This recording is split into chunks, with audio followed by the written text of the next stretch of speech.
Hello and welcome to this session of Research Planning Methods. My name is Petra and I will be guiding you through this session today, which is on quantitative survey design. The learning outcomes, as you can see them here on the screen, are quite straightforward. I do want to go quickly through the key principles of quantitative research. I'm sure you've done that before in one of your other sessions, gone into the detail of what quantitative research is about. But I'm just going to recap a few of those key aspects.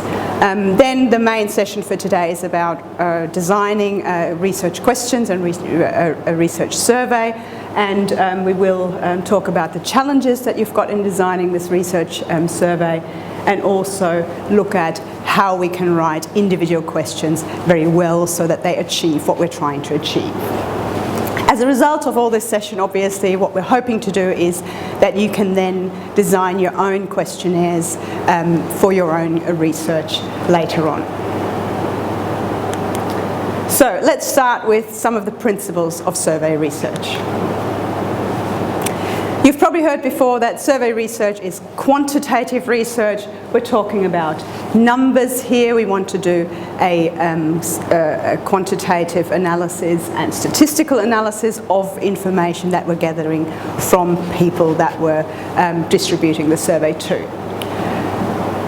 In survey research, we normally have a large number of subjects, a large number of people who are filling in the questionnaire. So other than qualitative research, or different from qualitative research, which normally has a comparatively small number of people that we're referring to. We're looking at variables here, variables where, as I said before, we've got quantitative variables on which we want to do statistical analysis. Overall, our approach to this research is that we are objective, we are listening to what people are telling us, but we are not really engaging or interacting with the people who are filling in our questionnaire. So I've just mentioned survey research is about examination of variables. So just briefly, we'll just go through some of those variables you might have. So first of all, what we need to do is we need to define what our variables actually mean. So for example, we want to talk about the gender of the person we're interviewing, or we want to talk about their marital status, for example. Gender is relatively easy. We would either ask them, well, whether they're male or female. Marital status, we might have a few options here as well. We might ask them whether they're single, married, divorced, or widowed. But there might be other options that you could include there as well. So these are relatively straightforward. Others might not be as straightforward, such as place of residence or income, because you will not be able to give your respondents all the answers, the possible answers, so that they can just tick a box. So we'll have to think about something else here. The other difficulty that we've got is that we need to translate all this information into numbers. I said before that the research is about statistical analysis. We can't do statistical analysis on male or female, or single, married, divorced. There's no numbers that we've got. So what we need to do is we need to translate our information that we're gathering into numbers. In some cases, that's relatively easy. If we've got age, yeah, okay, we can say an age is already a number, so we could perform statistical analysis on the age of our respondents. But in terms of gender, for example, it's not that easy. We'll have to define numbers for our answers. And potentially you've gone through the process of coding before, so essentially this is where it comes in here. We have to, all our answers, all our potential answers that we've got on our questionnaire, we need to assign a number to each of the potential answers that respondents can give, and then we can perform the statistical analysis on that. That might be relatively easy to do. If you've got gender, we just go, maybe we assign a male the number 1 and female the number 2, and this is how we can enter it into our Excel sheet later on in order to undertake our analysis. Things like customer satisfaction might be a little bit more difficult to do, and we will have an example later on as well where we talk about how we can potentially identify things like customer satisfaction. So questionnaires, all our questionnaires must be encoded, or must be coded, sorry, in order to be able to do our data entry in a statistical analysis package or into Excel, and in order to do our statistical analysis later on. Things that we might be able to do with our variables that we've got, we might want to find links between our variables. So we might want to identify how one variable depends on another variable, so how one variable might change when another variable changes, and we might have, as a result, we do have dependent and independent variables in our questionnaire. So the dependent variables do depend, obviously, on the other variables that we've got.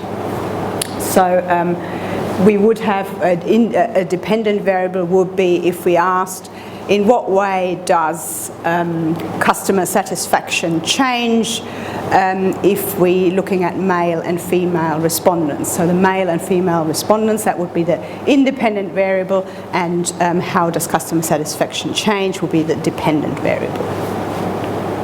We've also got other types of variables here, continuous and discrete variables. Continuous variables are those, as it says here, where there is an infinite number of potential answers along a continuum. So I've given some examples here: height, weight, or income. So we've got an infinite number of potential answers along a continuum of height, for example. Yeah, how high are you? There's lots of potential answers. So not how high are you, how tall are you? There's different answers that you can give, and they're basically infinite. Then we've got these other types of variables, where it's discrete variables, where there is a relatively fixed set of answers. So when you're asking people about their gender, well, there is generally 2 potential answers. Nationality, that's a bit, that's also limited, the number of answers that you can give. But obviously there are more answers here, a lot more answers in nationality than there would be in gender. So one of the things in our research, in our survey research, is that we need to work out how many potential answers we do actually give our respondents. How do we make sure that respondents can actually answer the survey without having too many options to choose from? I'm sure you've all seen a survey. You've probably completed a survey lots of times before, so you're very familiar with surveys as they are. However, we still need to work out how we can actually write survey questions that are very useful, so that we get the answers that we want and that we need for our research. So we know that surveys are formalized. We've got a set number of questions that have to be answered in a very specific sequence as well. So very different from interviewing, where you might change the sequence potentially of your questions, or where potentially you've got one question which is a bit broader, and maybe your respondent already answers a second question that you would have had, so you wouldn't ask that second question. In survey research, it's very formalized, very set, basically, the way in which the questions are answered. We need to encourage and motivate our respondents to undertake the survey and to complete it as well. One of the big difficulties of research is that some people might start completing a research and say, yeah, okay, they'll agree to participate, but then maybe halfway through they say, oh, okay, it's enough now, I don't want to do it anymore. And then we've only got half a survey, and depending on how much they've actually filled in, we might have to discard the survey altogether and can't use the answer. So we've wasted a bit of time there. So we need to make sure that, first of all, obviously, we get people to complete the survey, but also to complete it entirely as well. And we want to make sure that the errors that we've potentially got in recording responses are also minimized. I don't know whether this last bit here is a good point or a bad point, but in general there are no scientific rules and regulations on how you design a survey and how you write questions. So we will go through some of the principles of survey design, but please bear in mind there is no scientific rules and regulations on how to do it. So now we're going into our main part of this session, into developing a questionnaire. First of all, I just want to briefly outline the questionnaire design process so that we know where we are going through in the next, in the remaining part of this session. We want to talk about what kind of information we might need before we actually start designing our questionnaire. We want to work out what our administration method is and how we actually want to collect our data. We want to then, and this is going to be it's probably going to be the largest part, we want to look at content of questionnaires, wording, and how we structure questions. Then we're going to look very briefly at how to structure the whole questionnaire and what to do in terms of the layout of the questionnaire. Then we'll talk about pre-testing the questionnaire and also disseminating and data collection as such. So, what kind of information do we actually need before we start our survey? Obviously, you need to have quite a good understanding of what it is that you want to know. And hopefully you would have already identified that when you were undertaking your research question, when you were actually deciding on a quantitative method as such, so that you would have already gone through that process of what is it that I'm trying to find out, what is the best way of going about it. We have decided it is a survey method. Therefore, now we can think about what exactly are the questions that we are going to ask. We need to also have an understanding of who we're actually going to ask, and that would have been part of your research method in identifying who you want to have as your target population. You should also at this point consider what your sampling method might be. So how you are going to select the people from your target population that you're actually undertaking the survey with. So this then leads us to our second aspect, which is that of selecting an interview method and a survey administration. So when you do have questionnaires, there are different ways in which you can distribute the questionnaire to people in order to, to get them to fill it in. So the question is, how do we want to collect the data?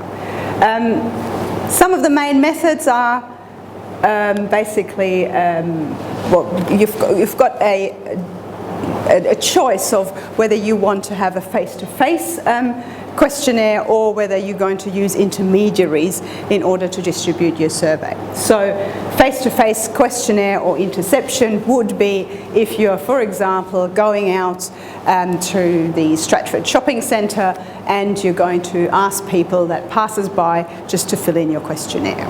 Or when you're in a shop as such, you're going to ask shoppers there whether they might be able to fill in your questionnaire.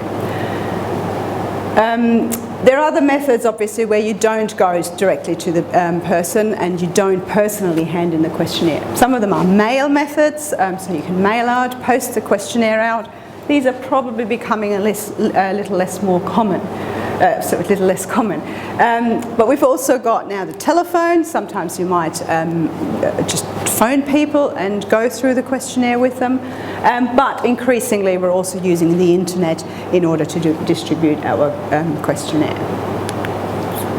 Then the second question we need to ask, mainly in some cases that is dependent on how we distribute our survey, but in some cases we actually do have a choice there as well. And that's whether or not we ask the question that we've got on our questionnaire and we tick the boxes for our respondent, or whether we actually give the respondent the questionnaire and they fill it in themselves. So if they fill it in themselves, it's called a self-complete questionnaire. If you just ask the questions and you tick the boxes, it's going to be an interview complete questionnaire. For a telephone questionnaire, because you're not in physical contact with a person, it will have to be an interviewer complete questionnaire. So you are asking the question over the phone, and then you are recording the answer that the respondent is giving. For a mail questionnaire, well, you're sending the questionnaire out, you're not physically there when they've got the survey, so it will be a self-complete questionnaire. When you've got a face-to-face interview or face-to-face questionnaire, you've got a choice whether or not you want to do a self-complete or an interviewer complete. And it will depend on the type of survey that you're undertaking, whether or not you find one is more suitable than the other. Here are some of the examples and some of the research methods, or the main collection methods, like mail questionnaire. So I can probably point here: mail questionnaire, personally administered questionnaire, telephone questionnaire, or internet questionnaire. And along here is a sort all the criteria that you might judge your questionnaires on, and it tells you whether there is it is positive in that aspect or negative. So, for example, the first one I'm just pointing out here in terms of cost. Mail questionnaires are relatively cheap because you don't need a lot of personal workforce or to hand out questionnaires, because you just mail them out and they come back. Internet, obviously very, very cheap because you don't even have the mail costs there. But when you've got personally administered or face-to-face questionnaires, they can actually get quite expensive. And there's a lot of other criteria that you can have a look at to see which of the methods might be the most suitable. When you're undertaking or when you're designing your survey, you should already keep in mind in what way you're actually going to do the data collection, because your survey design might need to be changed for one method or another. So, for example, I did a research a while ago where I was asking people about their holidays, past holidays, and in a paper survey, which would have been a face-to-face survey, I had a grid like this where people would have filled in this form here where they travelled. And then for the columns B and C, they would have just circled for when they actually travelled to the destination, and then how many nights they would have stayed. I then decided that I actually wanted to do an online questionnaire. Now, when you're doing an online questionnaire, you can't have a grid like that. It's not possible with the technology that you've got in online questionnaires to do something like that. So what I had to do is really had to redesign that particular question and make it several questions that follow on from each other. So obviously I didn't have that grid that I was able to present to the respondents. So you need to keep that in mind, what is possible with the potential software that you might have. Okay, going on to the next point here. Question, content, wording, and structure. So this is where it gets really interesting. This is where we find out what we actually do in order to design good questions. So, we need to keep in mind what our questions actually do and what they try to achieve. So in most cases, we've got three types of things that we are trying to get from our respondents. We might want to find out about their attitudes or opinions about a particular topic. We might find out about their behaviour, or we just want to collect some demographic data from them. Most likely, in any questionnaire that you design, you will have a part of demographic data collection, and that might be combined with either the measuring attitudes and opinions or measuring behaviour, or you might have a combination of both in them as well.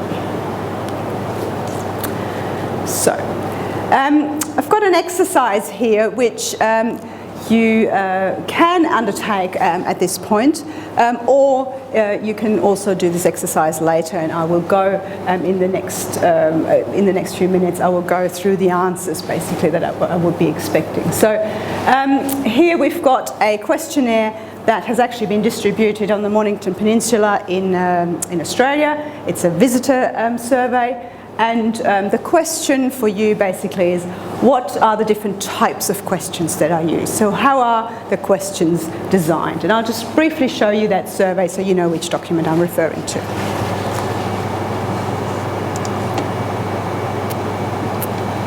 So this is the Mornington Peninsula Visitor Survey, and what I would really like to know is what types of questions are being asked here.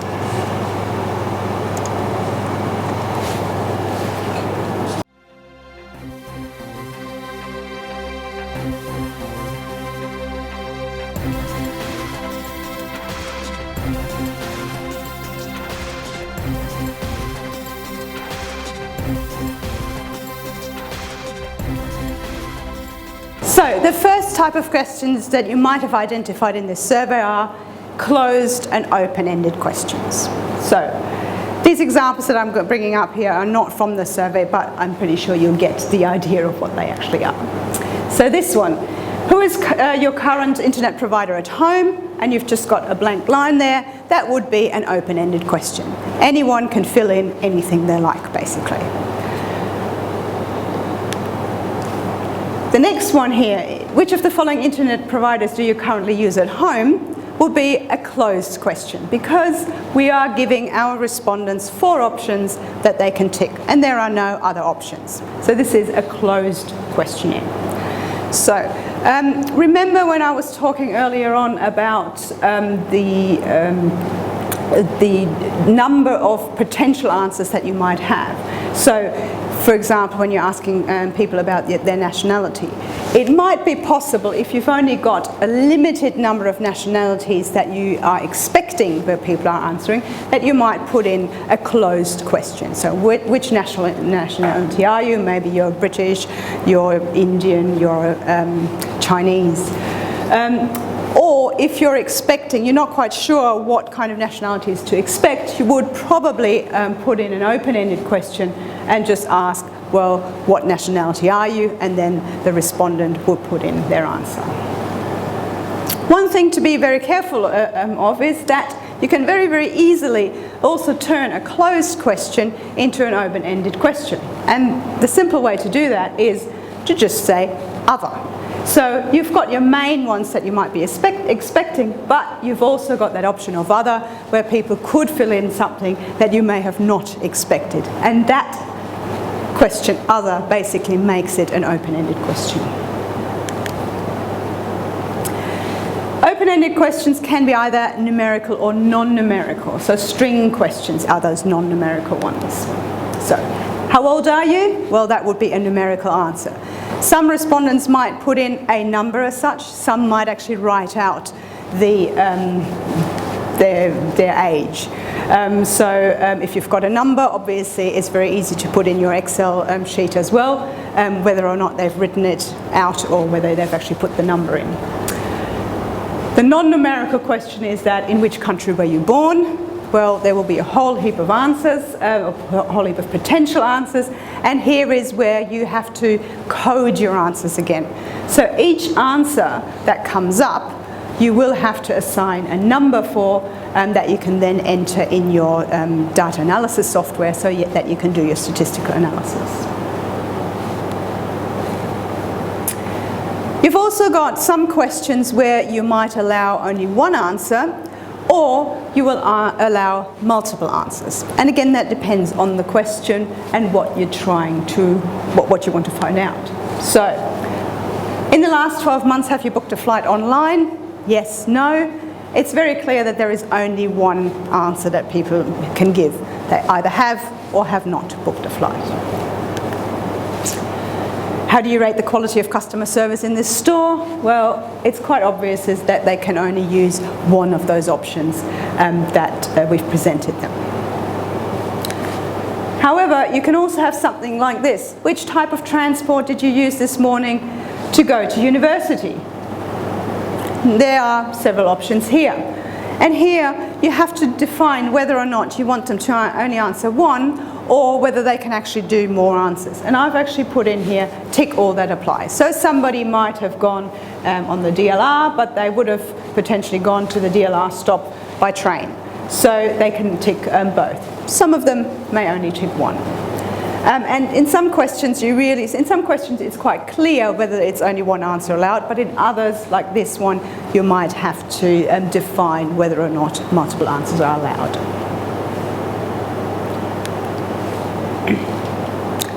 Then Then we've got this type of question where you're asking for a scale. So often this is used when you're trying to identify feelings or attitudes about a topic. So there are two different types of scales. There are one-directional and there are two-directional scales. So the one-directional scale will be something like we're ranking an issue from 1, the lowest, to 7, the highest. Okay? So you could say something like if you've got several supermarket stores that you want to rank, and you'd say which is your most favourite and which is your least favourite of those 5, and people have to identify which they are. Then we've got a second type of scale which you've probably come across, which is also called the Likert type, sometimes Likert type scale, named after Likert, who defined that kind of scale. And it's a two-directional scale. And you've probably seen them in questionnaires before. Normally what they ask you for is how satisfied are you on a scale from 1 to 5 with the service that we've provided. And normally 1 is very dissatisfied, 2 is dissatisfied, 3 is neither satisfied nor dissatisfied, 4 is satisfied, 5 very satisfied. So you've got a middle point, and then on the one side you've got the negative attitudes, and on the other side you've got the positive attitudes. So that's why it's a two-directional scale. Okay? In designing those two-directional scales, it's very important that on either side, positive and negative, you've actually got the same number of responses. So if you've got very dissatisfied and dissatisfied, you would also have satisfied and very satisfied. So 2 on each side. Or you could have 3 and 3. But it's very important that you've got a balance on either side. In the literature, a maximum of 9 categories is recommended, because most of the time people who are trying to respond to your survey are not going to differentiate more than 4 shades of grey, basically, or 4 shades of red, so to speak. So if you've got too many differentiations between the negative and too many on the positive side, they just can't really figure out where to put their what their actual answer is. Okay, so a maximum of 9 would be recommended. Most of the time you've got 5. I've seen 7 as well. 9 is actually already quite rare. You have to remember though as well, when you're doing scales like these, you can collapse the answer options for your analysis as well. So if you've got 3 options for the disagree side and 3 for the agree, what you might do later on, if you find that maybe the very extreme ends are hardly used, that you collapse them with the second option as well. Another question also with those Likert type questions is whether or not you've actually got a 0 or a neutral in the middle. In some research suggests not to put it in because people might be tempted just to say, oh, I don't really know, and that doesn't give you a lot of information.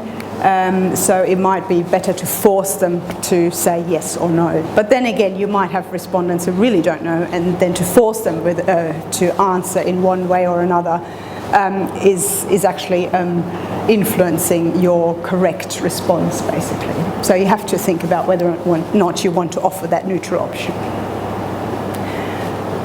When we've got Likert type scales, what we can do also is we can combine different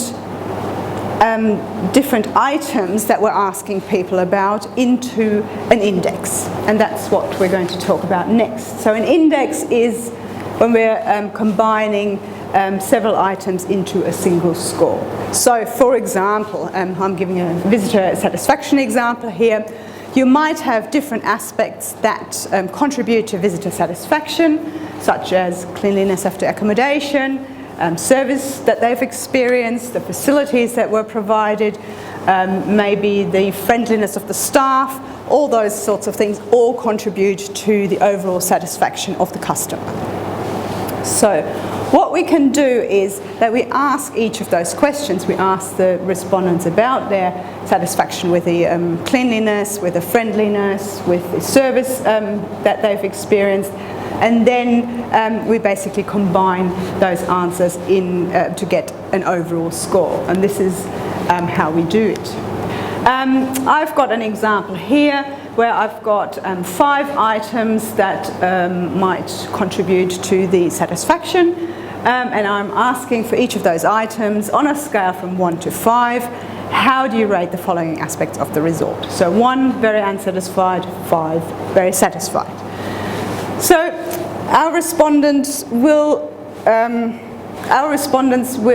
put in or will circle one number for each of those items that we have listed here, and then what we do is simply add up what they have told us. So for example, if let's make it a very easy example, let's say check-in, they've circled 1, check-out 2, restaurant 3, childcare 4, room service 5. So we can sum up everything, all our numbers under 1. There's only the 1, so the total score will be 1. Next one for unsatisfied, total score would be 2. The next one 3, 4, and 5. Okay? Obviously, if we've got different answers, our sums will be different there as well. But then what we do is we then sum up the total that we've got at the bottom and divide it by the number of potential answers. So we've got 1 plus 2 is 3, plus 3 is 6, plus 4 is 10, plus 5 is 15, divided by 5 is overall 3. So overall their satisfaction is 3, neither satisfied nor unsatisfied. Okay? Obviously when you've got different answers there, it might be a bit more difficult to calculate those, and they might fall in between numbers here as we've got them put up. But it gives you an idea, gives us an idea of what the overall satisfaction is. What we can also do is, rather than in this example, what I've done is I've weighed each of those aspects, each of those 5 aspects equally. So I've just divided the total number by 5, so each of our aspects are weighted equally. We can put a weighting to each of those aspects that we've included here, and then we just need to make sure that we include that weighting in the calculation of our overall result.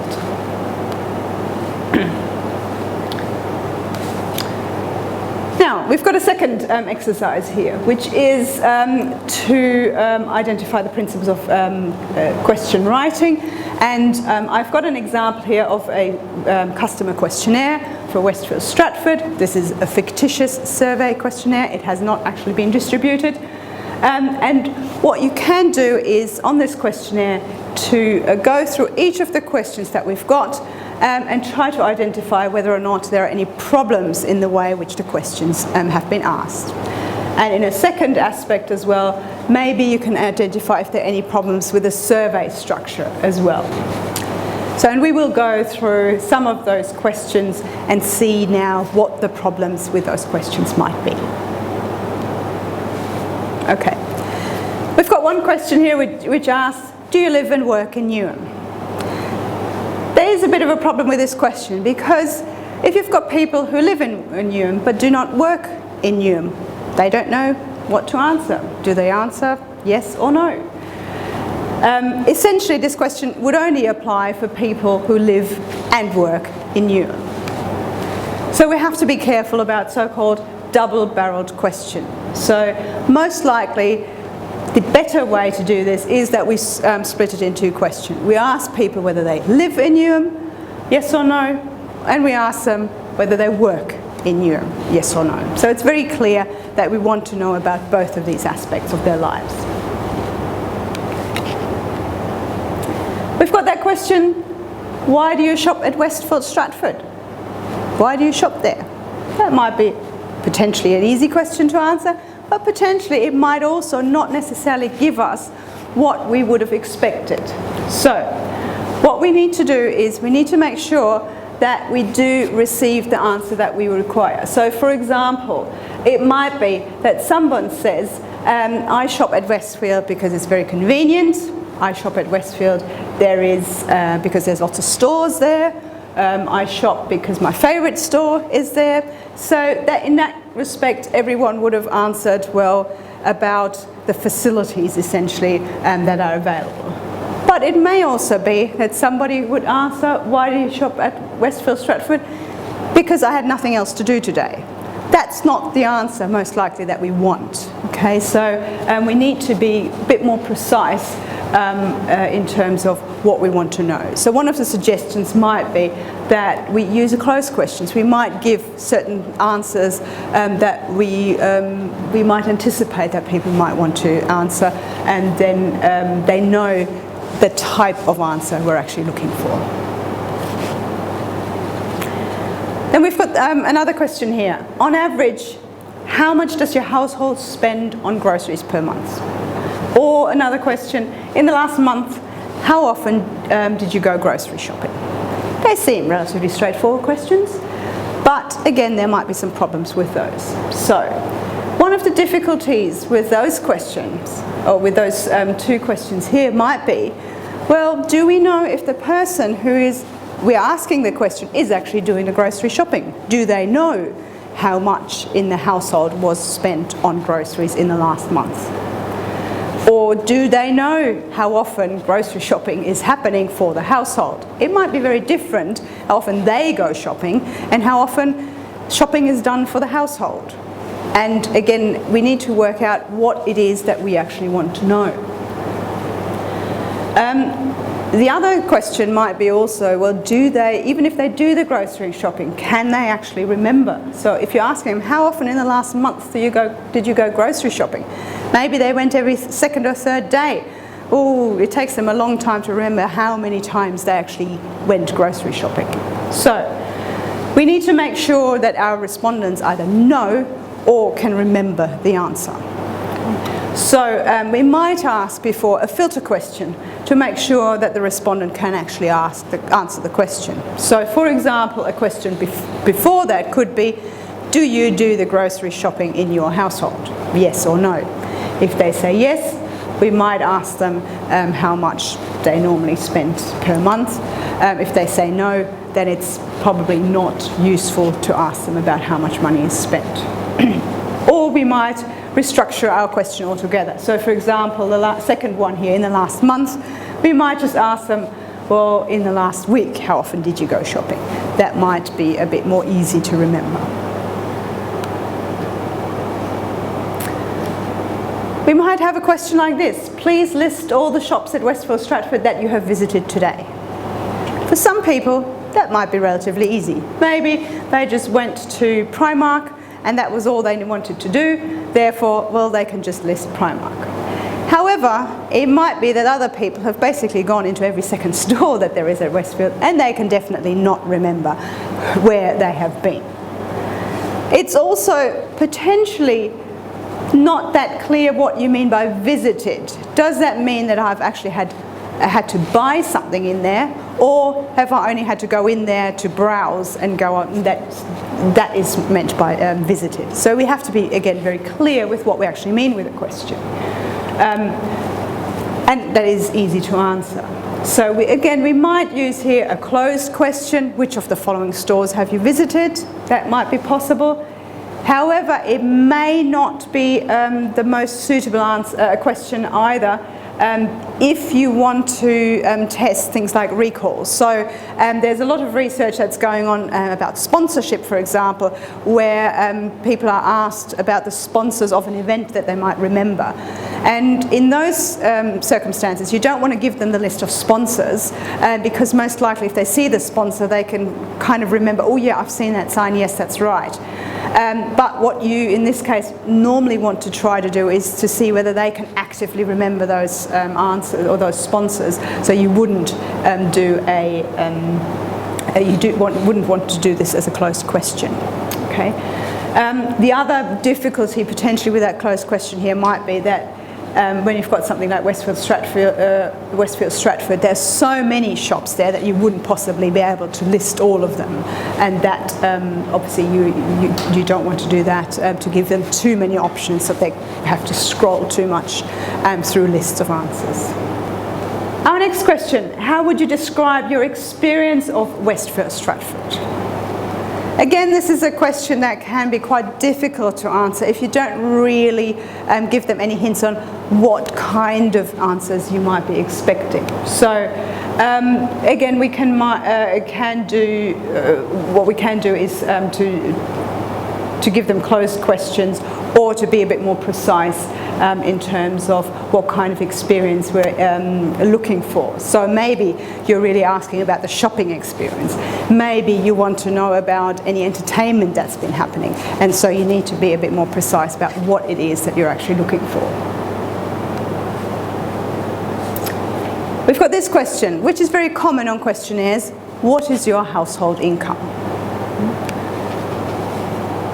What can be quite difficult there is it can be considered some sensitive information, so people might not necessarily want to tell you what their income in their household is.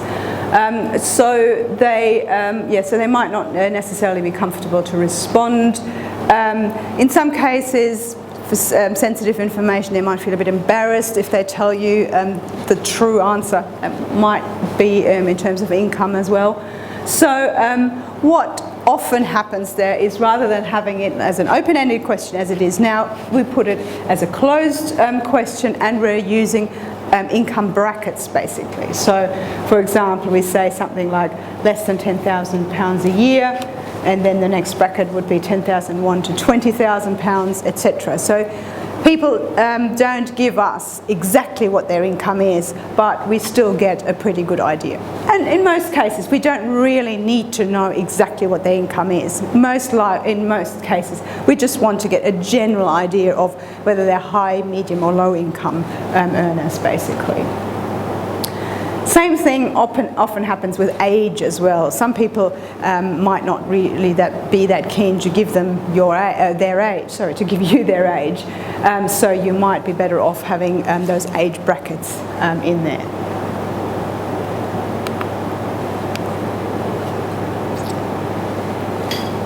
Two more questions here where we could have some problems. Do you agree that Westfield Stratford is unaffordable for most Newham residents? Or concerns have been raised in the media about the overcrowding of public transport during the Olympic Games. Do you think that the Olympic Games will have a negative effect on Westfield Stratford? People might very well answer those questions, but there is a problem with both of those. Both of those questions are basically already directing us into the answer.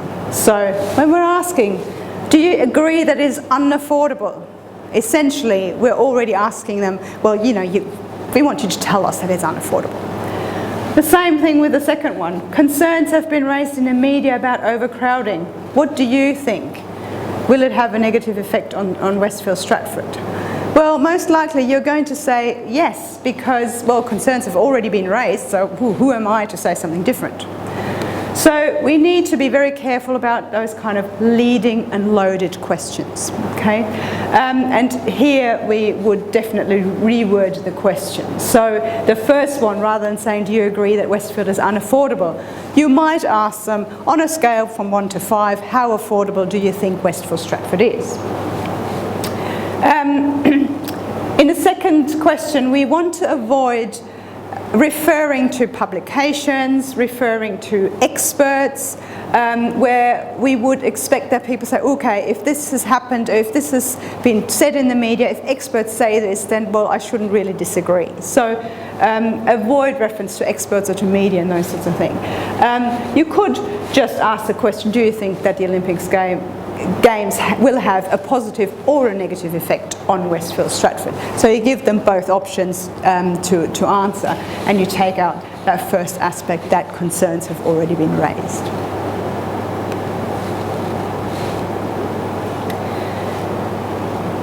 This is a bit more, those questions, not about the individual questions, but a bit more about how you group them together, or the sequence of questions as well. So you've got one question, are you male, female? Then the next one you ask, I live in Newham, yes or no?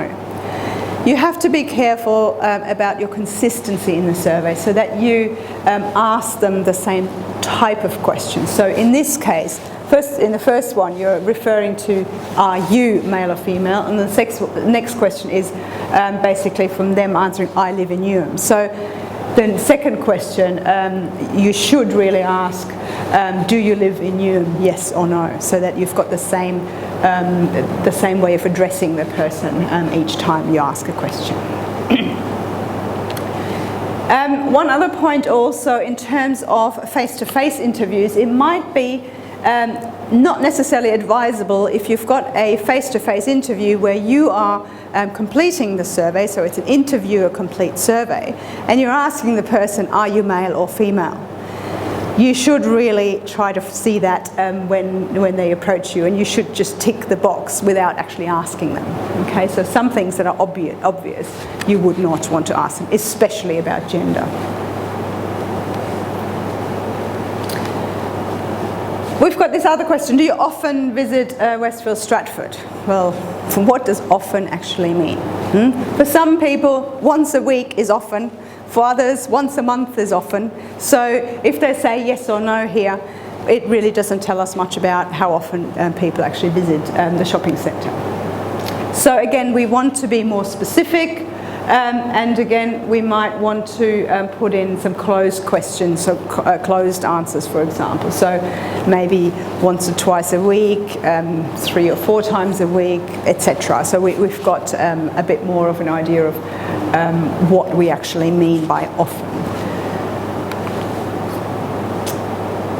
You might have something like this: I take public transport to Stratford every day, on Monday to Friday, on weekends. Well, it's very difficult to answer that question because every day essentially includes both Monday to Friday and weekends.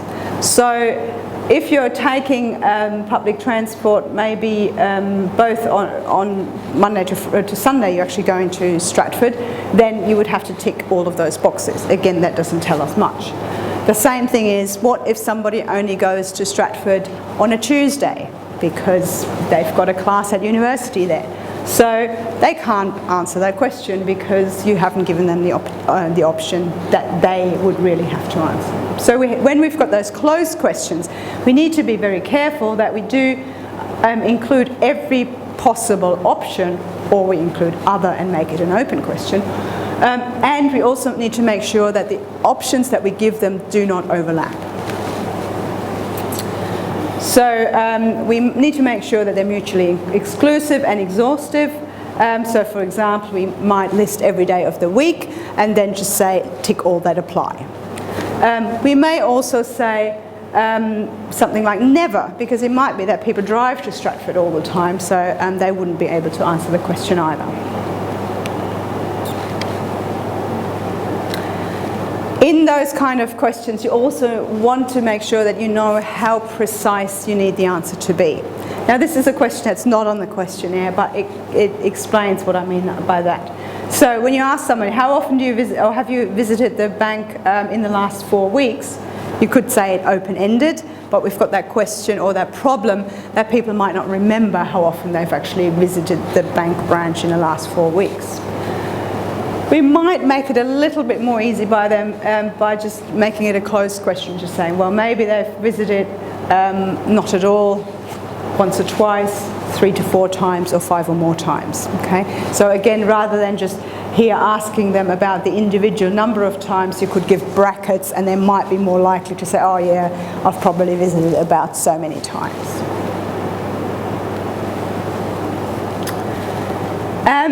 We've got these questions here. This will be a liquor type question, so on a scale from 1 to 5. Please indicate your agreement with the following statements regarding access to Westfield Stratford. Access to the shopping centre is convenient. There are enough parking spaces available. Wheelchair users can easily get around. With some of those questions, or with some of those things that you're asking them, well, maybe people just don't know. If you're not a wheelchair user, for example, you probably don't know whether it's easy to get around Westford Shopping Centre in a wheelchair. If you're taking public transport, well, you don't know whether there's enough parking spaces available, and most likely you don't really care either. So you're probably not going to be very careful in terms of what you're answering, or you're not going to answer at all. When you're asking them, access to shopping centre is convenient. Again, the question might be, well, do you actually know what you're asking here? Do you mean access to the shopping centre in terms of getting to the shopping centre, as in there's enough parking space, there is good public transport, etc. Or do you mean access for wheelchair users or for people with prams or any other disabilities? Obviously having a pram is not a disability, but if people need if they might need a bit of support in order to access the shopping centre, is it actually convenient for them? Okay, so you might ask different things, or people might understand different things in terms of access to the shopping centre, and again, it's very difficult then to know for you what they actually mean by that. So if you then try to analyse this, well, 90% of people say it's not convenient. Well, what does that actually mean? What do we need to do about it? We don't know, because we haven't actually defined what convenient means. So with all your questions, make sure that they're clear, unambiguous, and can be answered. And in some cases, for you to try to identify that can actually be quite difficult, because in your mind you know what you're asking, but if you're asking somebody else, they might have a different understanding of the question. So you have to be very, very careful, and we'll go through a few steps and what you could do to avoid that later on as well. The next question: please indicate your agreement with the following statement regarding your shopping experience at Westfield Stratford. Westfield Stratford is not too crowded. It's a very difficult question to answer, because you've got a double negation here, not too crowded. So really what you want to do is ask, Westfield Stratford is too crowded, basically. That would be the question, and people need to identify whether or not it is. So avoid negatively worded statements, because trying to answer that negatively worded statement is quite difficult. Next type, again, it's not about one individual question, but about maybe two questions put together. Something like this: please indicate your agreement with the following two statements regarding access to Westfield Stratford. And you've got one from strongly disagree to strongly agree. And then maybe further down you've got another question where you're also asking about agreement with a statement, and you're asking them from strongly agree to strongly disagree. That can be quite confusing, because in the one question you're starting at disagree, and the other one, you're starting at agree. So often what happens when you've got different type of liquor type questions that have got the same potential answers there, people only read the potential answers once, and then they just assume that the sequence is the same. So for that second question, they might actually give you a completely wrong answer, because they think on that end here it's disagree, and they just put in number one strongly disagree, but in fact you meant it to be agree. So that can be quite difficult, but easy, or can give you the wrong answer, but obviously easily solved by just making sure that your scales are consistent. Problematic question here: how old are you? Well, we've mentioned before, it might be a good idea to put in age brackets. We also, however, have to make sure that each of those brackets are then they're different from each other, so they don't overlap. So in this question, so somebody who's 20 years old does not know whether they have to tick their box in 18 to 20 or 20 to 30. Same with a 50-year-old. Is it 40 to 50 or 50 to 60? So you have to make sure that those categories don't overlap. So it would be, for example, 18 to 20, 21 to 30, etc., so that they can tick just one box. So that's the suggestion here. What we also need to make sure with all our questions that we're asking is that they're very, very clear and easy to understand. And this is particularly the case when we've got people potentially answering the questionnaire who do not speak English as their first language, because they may not understand some of the terms that you are using. It might be quite normal for you, but for people who speak English as a second language, it might be more difficult. In general, we try to avoid jargon, slang, technical terms, and also abbreviations. Okay, so we do want to make sure that people, especially when you're using abbreviations, for you an abbreviation might be quite normal. So if you live in London, TFL as Transport for London is quite a normal abbreviation, but for other people it might not necessarily, they might not necessarily know what it means, and potentially they might be afraid to ask what it means because they don't want to look stupid. So even though it's not a silly thing to ask, but they might not want to ask you what it actually means. So just to avoid that, they might just tick anything, and so you want to avoid that. I've mentioned before with our liquor type questions whether or not you want to include the neutral answer, or in some of the questions also you might want to think about whether you want to put in a don't know option. So for example, when I talked about the wheelchair access before, a simple solution would just be I don't know, to put that as an additional option. As I said at the very start, most of the time what we're trying to do with our survey is to measure attitudes and opinions and behaviour, and to try to find out some demographic data as well.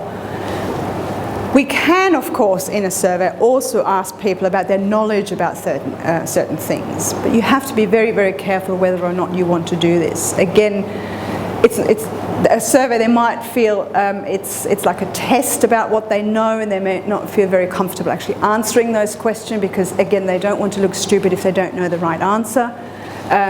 Even though there might be a perfectly legitimate reason for you to ask those questions. So for example, you might want to know how many people know a correct answer because maybe you want to find out whether there is a need to do some awareness raising about something. So it could be quite, there could be quite good reasons to include knowledge questions, but overall you have to be very, very careful and only include knowledge questions if they're really absolutely necessary for your research. Okay, this was basically the main points about how to word and structure individual questions. Now we're moving on to our questionnaire structure and layout.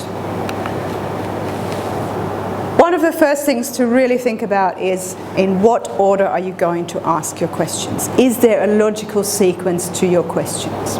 So, for example, what you will most likely do is you want to put all your demographic questions in one section, and then maybe your questions about the opinions about a particular topic in the next section.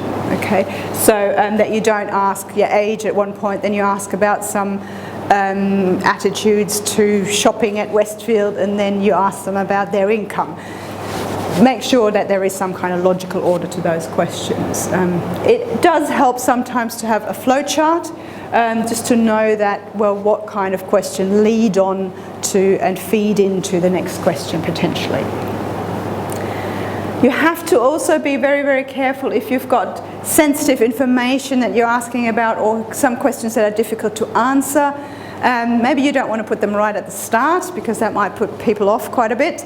Maybe you want to embed them in between a little bit. Probably if you've got a couple of sensitive questions, don't put them both together, but spread them out a bit.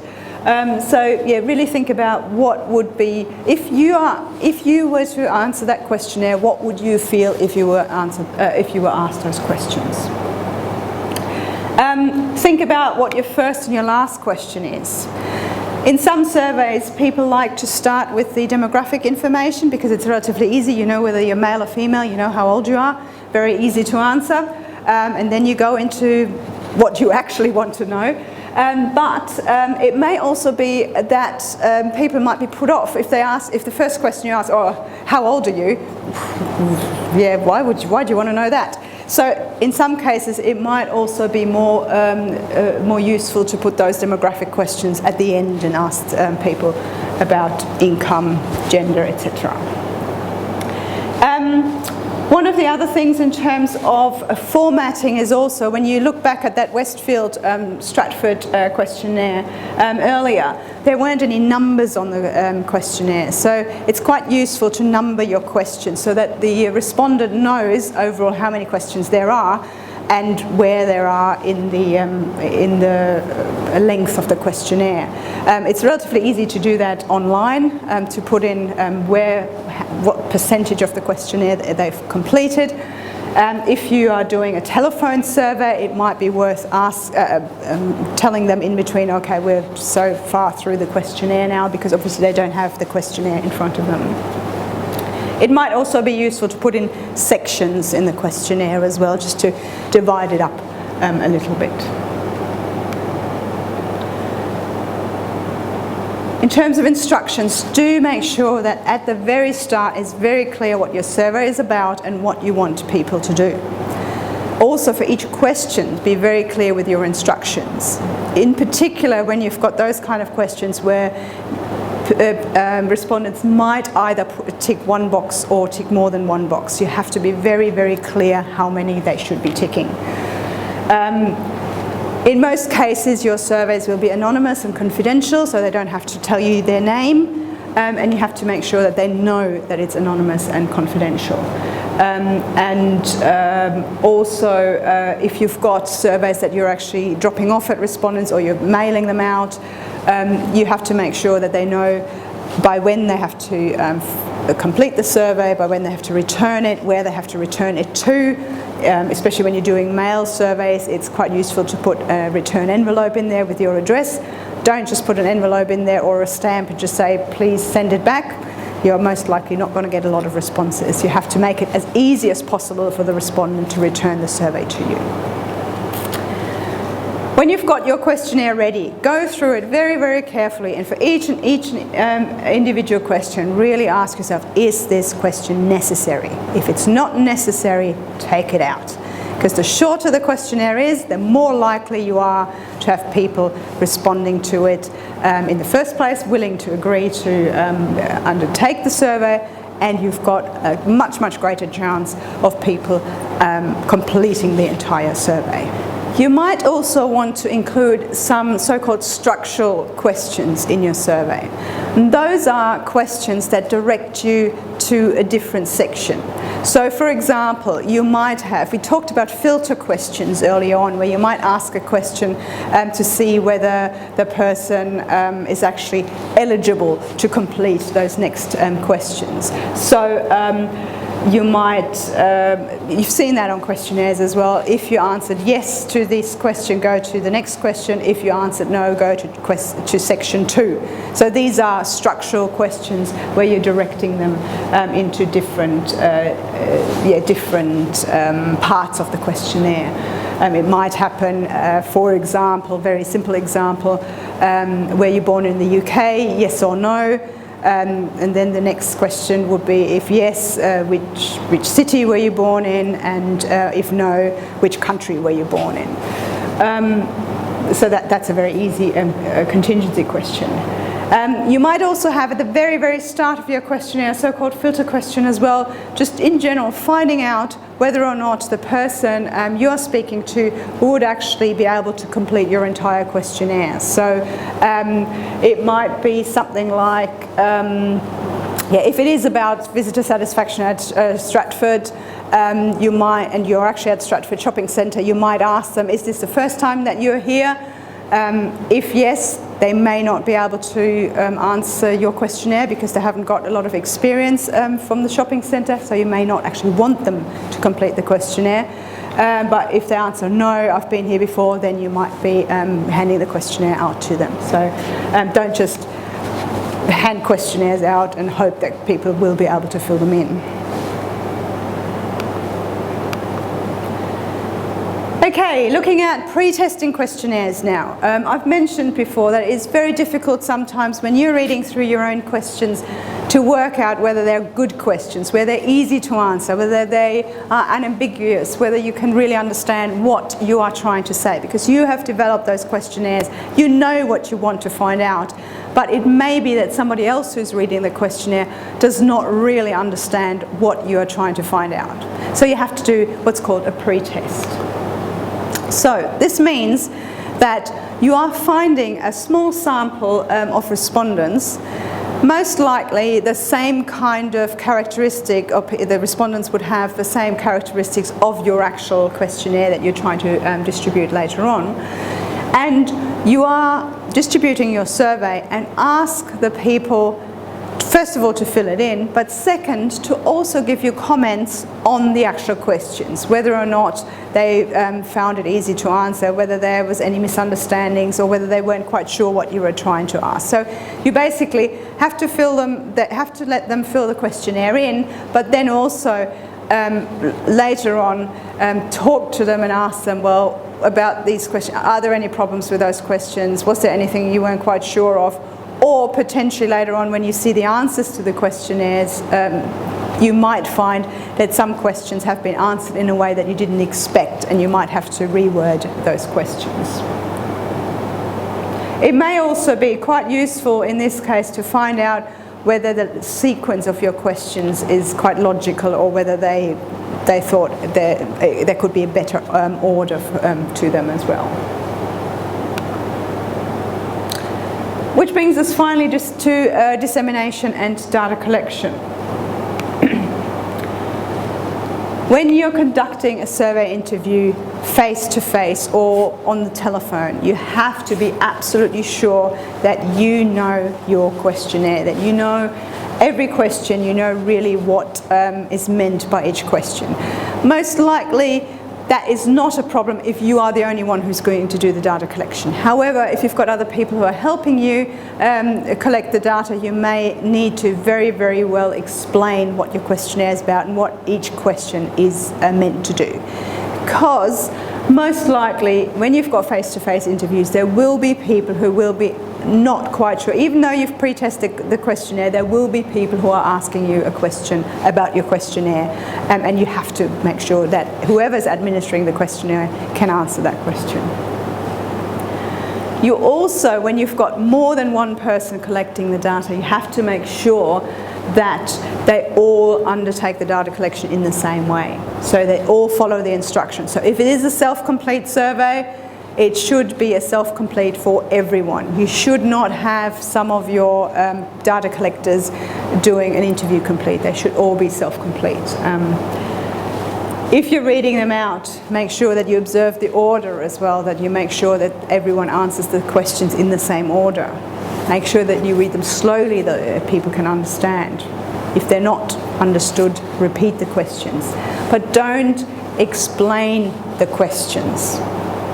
There is a very, very fine line between making sure that the person knows what they're expected to, knows what kind of an answer they're expected to give, to telling them what you think they should be answering. So you have to be very, very careful if they're asking about the question. Oh, I don't quite understand the question. So yeah, you have to be very, very careful what you actually tell them. Ask every applicable question, but as I said before, be very careful with gender. You don't necessarily want to ask someone whether they're male or female if you're talking directly to them. Obviously, professional and friendly behaviour is always essential, because that is the way that you can increase your response rate. When you've got an interview complete questionnaire, you need to make sure that every answer that they tell you, you actually record accurately. I guess that's no surprise here, but it's really careful that you make sure that all the answers are recorded properly. I've talked about probing just before a bit, so you can probe people a little bit, and if they're not quite sure what to answer, but you have to make sure that you don't guide them into giving a specific answer. Okay. In some cases, it might be, especially for open-ended questions, it might be worth just repeating their reply. Have I understood this correctly? So you make sure also the accuracy of your research as well. You might ask them, if it's an open-ended, whether there's anything else that they want to add, to make sure that you've recorded everything that you wanted to know. Also, while you're doing your data collection, make sure that on an ongoing basis you check how many questionnaires you've actually had returned, how many of those are completed entirely, how many of those might be unusable, so that you've got a good idea of your response rate, and potentially you may already have a look at some of the characteristics. If, for example, you know that your sample should be relatively equally weighted between male and female respondents, and you've got 90% female, you might need to think about a way how you can increase the male respondents. Well, that was overall a very, very short, essentially, overview about how to do and how to design survey questionnaires, and hopefully that's given you an idea of what you need to pay attention to when you design your own questionnaires. There are lots and lots and lots of books about survey design and about research in general, and I really encourage you to read those and to take note of those. Here are just a few examples. It's just a few books that look at survey research specifically, but also at research in general, and have sections on survey research in them. But have a look at any library. There will be lots of books about questionnaire design, and you can revisit some of those aspects that I've talked about today. So good luck with any of your questionnaires that you're going to design and with your data collection.